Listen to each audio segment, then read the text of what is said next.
Mga kababayan, kamusta po? Si Kamanong po, nagbabalik naman po muli para po magkomento po sa inyo dito po sa Tambayan Makabayan. Samahan niyo po inyong lingkod, magkomentuhan po tayo at magandang umaga po muna sa inyo, tanghali, hapon, gabi at madaling araw po sa ating lahat. Sana po nasa mapayapa at maayos po tayong kalagayan, mga kababayan. Mag-umpisa na po tayo mga kababayan, komentuhan po natin. Ito pong pahayag ni Congressman Leandro Leviste, mga tambay, ng Batangas. Grabe po. Ayon po sa kanya at binabatikos po niya ang hindi po pagsa publiko ng pagtaas ng budget po ng Kamara o ng Kongreso, mga kabayan. Grabe po. At binatikos din po niya ang grabe po na bonus pa lang, Christmas bonus pa lang po ng mga kaalyadong congressman ay 2 million na po. At plus bukod pa po yung sweldo na 300,000. At syempre po, yung mga 1 million na mga operation budget pa nila. Ibang klase po itong mga buhayan na ito, umano. Sagana-sagana po sa pera. Samantalang ang mga kababayan, taong bayan, manggagawa, taxpayer, sweldo, hindi man lang mataasan kahit gakarampot. Samantalang sila, bonus nila, 2 milyon. Excuse me po, grabe itong mga buhayan na ito umano sa pagdating sa pera ng taong bayan. Talaga pong ibang klase. Pakinggan po natin si Congressman Libiste. Ngayong araw ang ratifikasyon ng 2026 budget. At hanggang ngayon, walang debate sa House. Dapat ba natin itaas ang sarili nating budget? Lahat ng ibang mga ehensya dumadaan sa debate. Pero ito, hindi nga lumabas sa committee report, lumabas lang sa dulo nung tapos na ang mga debate na 10.5 billion peso increase. Huwag na natin munang sabihin na hindi dapat ba ibigay ang increase sa Kongreso. Pero kung dapat ibigay, bakit hindi ipinaliwanag at pinaalam sa publiko na itinataas namin ang sarili naming mga benepisyo? Maaari ko po bang ibahagi sa unang beses sa inyong show ang Sige laman po, ng sige mga po. benepisyong ito? Sige lang, sir. Ganito po kasi ma'am. Sa 27.7 billion pesos proposed 2026 budget ng House of Representatives, meron pong 18.58 billion pesos na MOOE. Kasama po dito ang mga ibang operating expenses ng House. Pero malaking bahagi dito yung mga cash na ibinibigay direkta sa mga congressman na ang liquidation is by certification. Kaya ginagamit naman po ito para sa ating mga constituents. Marami mga humihingi ng tulong naman, alam natin, sa mga congressman, pati kanilang travel, communications. Pero ang katanungan ko, bakit hindi natin una nililiquidate with receipts like other government agencies? Lumalabas parang itong confidential intelligence fund. At pangalawa, bakit natin hindi ipaalam sa publiko magkano ang natatanggap ng bawat kongresista? Ang bonus na ibinibigay at nabalitaan ko na din po sa iba kong mga kasamahan ngayong buwan na ito, on top of our 300,000 salary and 1 million peso operating budget is 2 million pesos Christmas bonus per congressman. Okay. Kaya lumalabas po ang take home kung isama mo yung MOOE at yung sweldo times 318 would be over 1 billion pesos. Kaya ko po ito binabanggit kasi tinatanong ko, bakit natin itinataas ang sarili nating budget ng 10.5 billion pesos, of which the bulk, 7.8 billion pesos, goes to MOOE.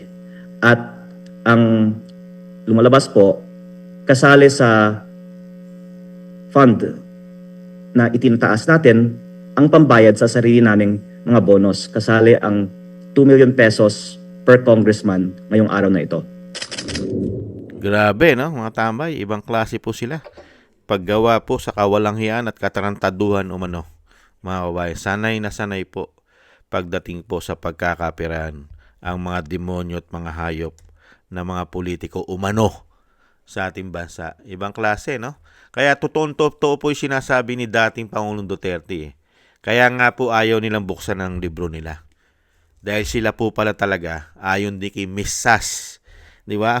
Natatandaan nyo yung pinasabog din po ni Sas Sasot Rugandos, yung ginawa pong rules, mga kababayan, yung rules po ng Kongreso.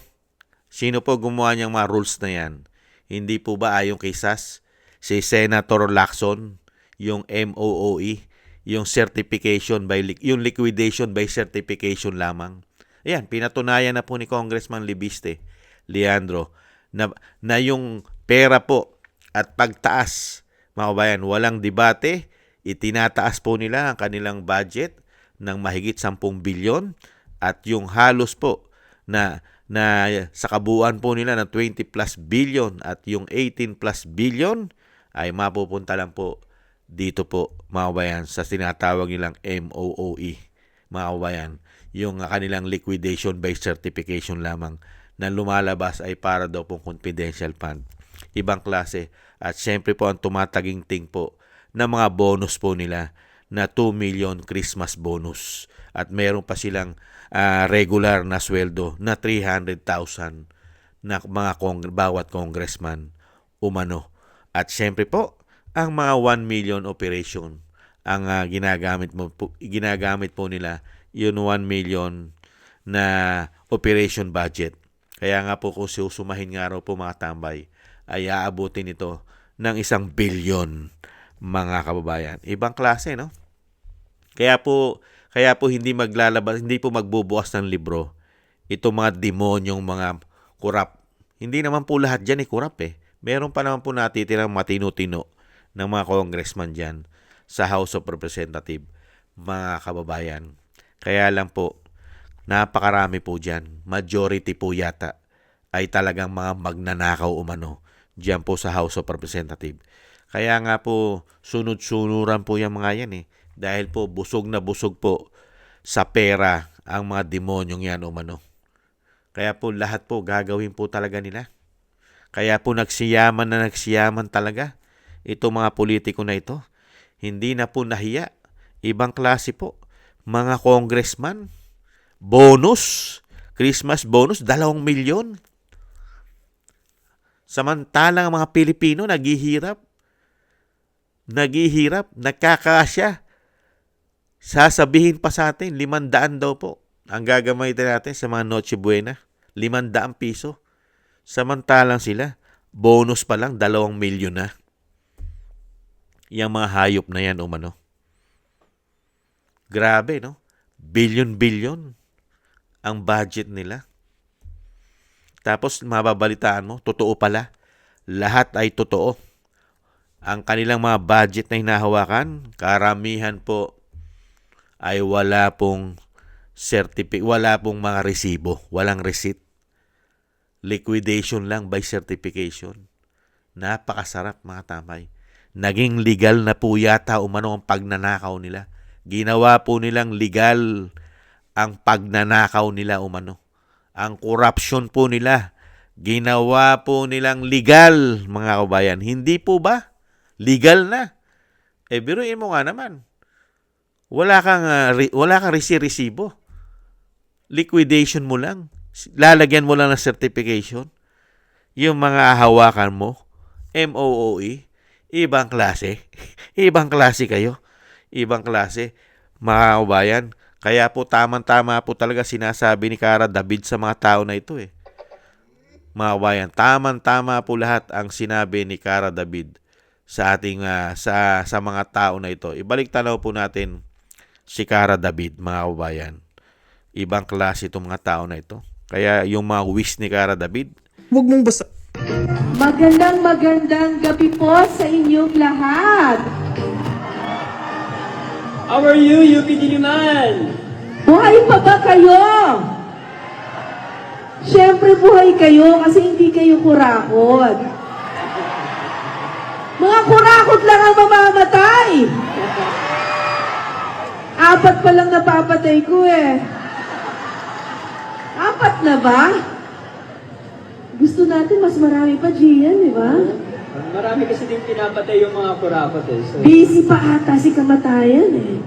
hopefully, this gives them time to repent. Oo nga eh. Naalala ko kanina, nakita ko yung itsura ng buhaya eh. Parang pakiramdam ko, Nahiya yung mga buwaya sa katakawan ng mga politiko natin. Oo nga, parang nakakahiya pa sa kanila. Correct! Alam niyo po, ilang docu na po ginawa ko tungkol sa mga buwaya. Sa totoo lang yung mga buwaya, hindi po ganun katakaw. Isang tao, isang araw lang kinakain ng mga yun eh. Pero yung mga politiko natin, kakaiba! Grabe, no? Magandang gabi po sa inyong lahat. Grabe po mga tambay. Kaya po si Cara David talagang nagwi-wish na talaga na talagang maubos na po ang mga magnanakaw na politiko po sa ating bansa. Dahil grabe po katatakaw, walang kabusugan ang mga hayop na yan. Ibang klase, yung mga walang awa po sa Pilipino. Walang awa sa taong bayan. Basta sila, magkamal lang po ng pera ng taong bayan. Mga walang konsyensya. Wala pang kaginhawahang ginagawa sa mga Pilipino. Mahigit 3 taon po. Lalong-lalo po nung pumasok po sila. Puro po pahirap, pasakit ang ibinigay sa mga Pilipino. Samantalang sila, sagana-sagana sa pera. Unbelievable. Yan po mga kabayan, ang trabaho po sa atin. Ganyan po magtrabaho nung pumasok po ang binagoong Pilipinas. Ganyan na po magtrabaho ang mga politiko sa ating bansa. Pera-pera na lang po yata umano. Mga kababayan, ang mga hayop na yan. Maraming salamat po mga tambay sa mga naagusto po ng ating tambayang makabayan sa YouTube at TikTok. At ganun din po sa ating mga subscribers at sa mga nagko-comment, like, share, and subscribe. Thank you po. Mabuhay po kayo. Maligayang bagong taon po sa inyong lahat. Ingat po kayo. Shoutout po sa inyong lahat. At thank you rin po sa mga nagbibigay po ng tulong at biyaya. Maligayang bagong taon po mga kababayan. Ingat po kayo. Shoutout po sa inyong lahat. Shoutout po kay Balance Vision TV, Nancy Lumampao, Tatay Nick ng Canada, Gay at Shena, Norma Garcia, Michelle Yamaguchi, Rosalina, Wills Bubbles, Arpel Villacorta, Chudorico Erguisa Jr., si Annie Jo, ako si Pilam, Jovelyn Watanabe ng Japan, si Jem Aris ng United Arab Emirates, Julieta Silona ng Sydney, Australia, Gina Ray Solidides ng Berlin, Germany, Jake Yahoo ng Maisog, California, USA, Eric Hershaw ng Canada, Kingston ng Hong Kong, Bei Chichiyoko. Thank you po mga kabayan. Ingat po kayo, lalo po sa inyo po mga paggawa. At syempre po yung dasal po natin mga kabayan, magkaisa po tayo na manalangin po. Ang panalangin po natin ang ating buong sambahayanan at ang pamilya Duterte, ang Vice President at ang dating Pangulong Duterte na tayo pong lahat ay maingatan sa kapahamakan at madugtungan pa po ang buhay at kalakasan ng dating Pangulo at siya po yung makalabas na po sa lalo mabilis. Maraming salamat po sa mga dasal, mga kababayan. Muli po mga tambay, God bless po sa inyo po. God bless po at ingat po kayo palagi mga kababayan. Konting tiis na lang po. Tiis na lang po. At maraming salamat po. Ingat po. Bye-bye.